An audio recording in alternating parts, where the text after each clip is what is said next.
guru yang rileks, guru yang setara, itu yang membuat kami ingat.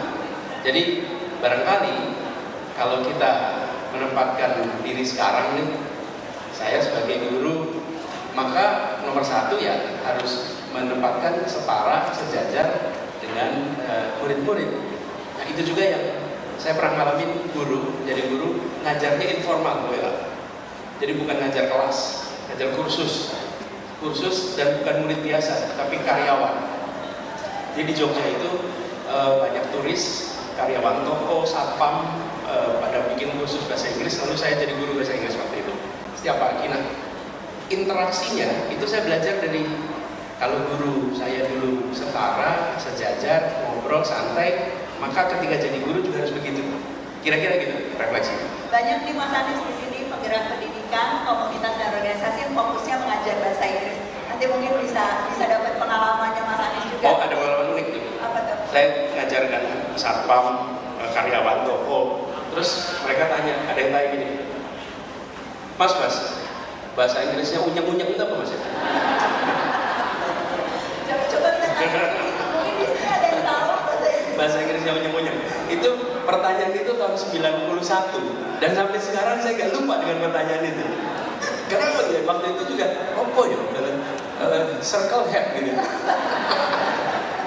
Tapi suasana belajar yang rileks, yang menyenangkan, itu yang kemudian membuat yang mau belajar semangat, yang punya tugas ngajarin juga semangat. Jadi suasananya yang terbangun.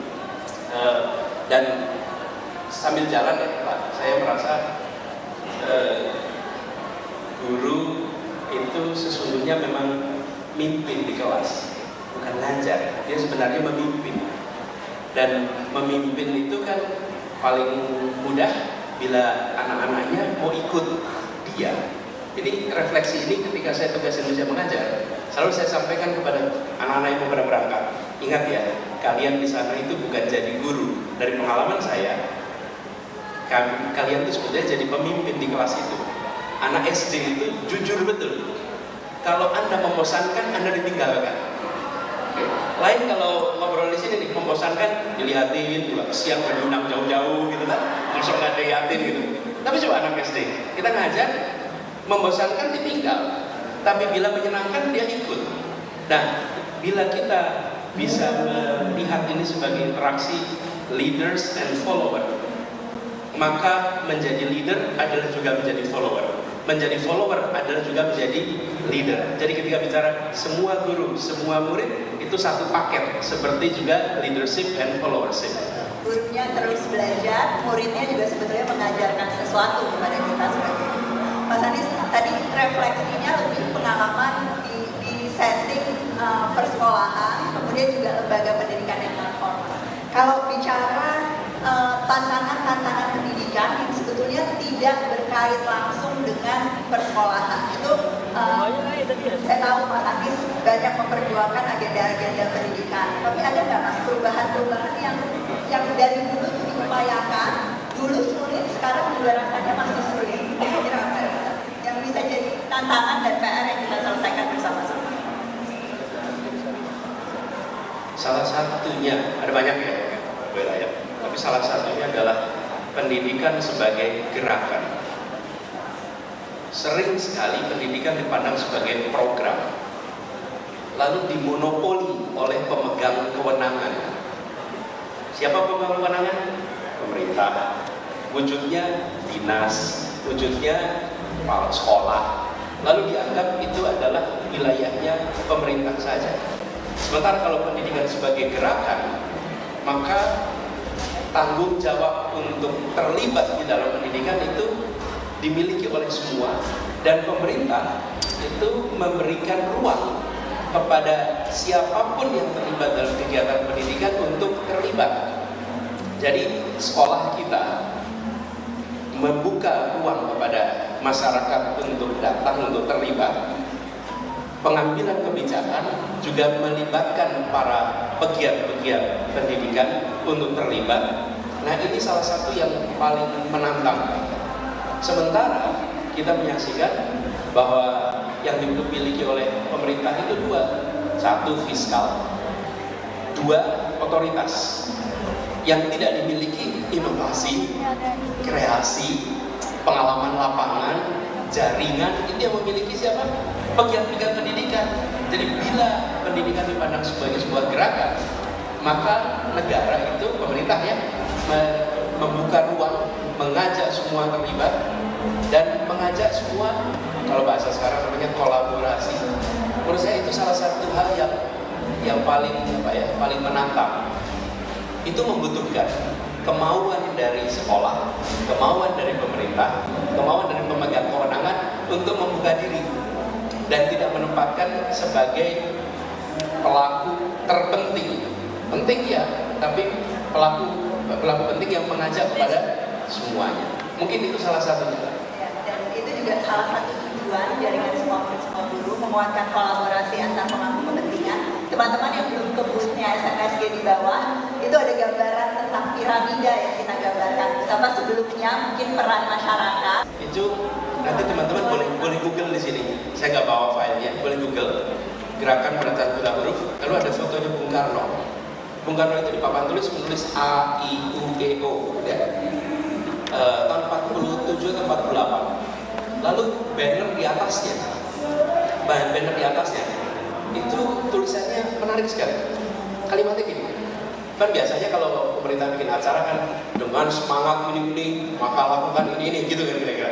Programnya ini enggak. Kalimatnya gini, bantu kami berantas buta huruf. Kata pertamanya apa? Bantu. Jadi negara ini bilang bantu kami. Hari ini negara saya bilang, Anda diam saja, kami aja mengerjakan semuanya. Anda bayar pajak, Anda nyoblos kalau pemilu, tapi nggak usah terlibat. Yang ini harus diubah. Bantu kami terlibat dan kemudian muncul gerakan untuk pendidikan. Ruangnya itu buka. Terima kasih Mas Adi. Saya punya catatan teman-teman. Sebetulnya untuk semua menteri yang akan hadir juga nanti di sesi-sesi berikutnya di Belajar Raya, tapi juga untuk mantan-mantan Menteri Agama maupun Mendikbud. Tapi karena yang sedang sama saya sekarang Mas Anies, kami punya catatan Mas Anies. Terima kasih atas banyak sekali legasinya pada saat menjabat sebagai Mendikbud, menginisiasi gerakan sekolah tanpa kekerasan secara masif, mulai dari perubahan paradigma ada kebijakan pencegahan dan penanggulangan kekerasan di sekolah, sistem.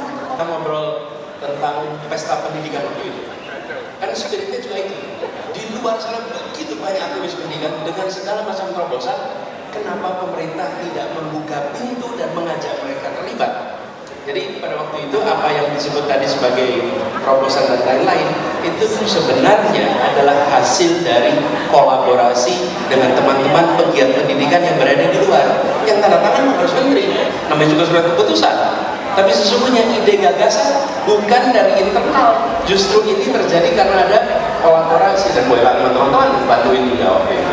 Terima kasih Mas Adi. Terakhir Mas Adi, harapan pesan yang ingin Mas Adi sampaikan untuk pegiat pendidikan yang ada di sini. Ada juga yang nonton online Mas Adi, bahkan ada yang nonton dari bawah karena ruangannya nggak cukup, ada di ruangan bawah. Halo teman-teman yang di bawah. Nah, apa yang kira-kira akan terus menyalakan api semangat untuk terus bergerak di pendidikan? Karena banyak teman-teman di sini juga yang bilangnya kadang kesepian Mas Adi. Karena ternyata jadi inovator di bidang pendidikan itu rasanya seringkali sendirian ya teman-teman. Rasanya seringkali sendirian, rasanya seringkali jalannya itu panjang, maraton yang tak berkesudahan dan seterusnya. Ada pesan-pesan khusus Mas Adi? Ya, kita semua peduli pada pendidikan yang di sini. Dan saya rasa setiap orang tua juga peduli pada pendidikan. Karena itu tempatkan setiap kita sebagai guru. Sebagai guru. Guru itu artinya pembelajar. Orang yang mau belajar, yang kemudian belajarnya dipakai juga pada yang lain. Nah, kami berharap guru-guru termasuk para pegiat itu menjadi pribadi yang menginspirasi, selalu mencari kebaruan, selalu menghadirkan sesuatu yang memancing pertanyaan, yang memancing rasa ingin tahu. Jadi posisi pendidik, posisi guru ini menurut saya yang harus kita dorong lebih jauh lagi. Dan kalau kita ingin Indonesia Indonesia maju, ya pendidikannya harus maju. Dan itu artinya gurunya harus maju. Dan termasuk gurunya juga harus tenang. Tenang itu apa? Ya pendapatannya cukup. Kan kalau nggak cukup ya nggak bisa tenang juga hidupnya. Gitu. Dan itu menghormati guru itu kita harus lakukan. Bukan hanya dari aspek pekerjaan, tapi keseharian. Bella mungkin ingat pun, kita dulu bikin program Dikbud dengan Garuda. Ada tempat check-in khusus untuk guru, sehingga guru tidak perlu antri. Bahkan kemudian di bengkel-bengkel guru datang tidak perlu antri. Penghormatan kepada guru itu harus kita kembalikan menjadi kebiasaan di masyarakat. Yang nanti guru juga secara sebaliknya dia akan punya tanggung jawab. Kami contoh di Jakarta. Di Jakarta itu kalau guru maka dia bebas PBB di Jakarta. Dia nggak bayar pajak 9 tahun. Apa ya? Kenapa? Karena kehadiran dia di situ sudah ikut memberikan kontribusi. Kontribusi dia bukan dalam bentuk bayar pajak, kontribusinya dalam bentuk mendidik, menginspirasi, mencerahkan. Nah, guru inilah menurut saya yang sekarang harus kita kedepankan di Indonesia. Bahwa guru adalah hulu dari kemajuan kita. Guru adalah yang memulai dari apa yang kita rasakan hari ini. Dan menempatkan ini harus dimulai tentu dari pemerintah, tapi juga dari seluruh unsur masyarakat. Jadi saya melihat apabila ada perhatian serius pada pemberian penghargaan kepada guru dari negara maupun dari masyarakat dan menempatkan dalam semua aspek kehidupan masyarakat, rasanya pendidikan akan jadi mainstream lagi di dalam kehidupan sehari-hari kita. Mudah-mudahan ya, insya Allah mudah-mudahan semakin banyak guru-guru yang menjadi mulia karena bukan hanya pilihan profesinya, tapi juga karya-karya dan dampaknya di masyarakat kita. Terima kasih Mas Anies. Itu janji ya Mas, nanti kapan-kapan saya tanya.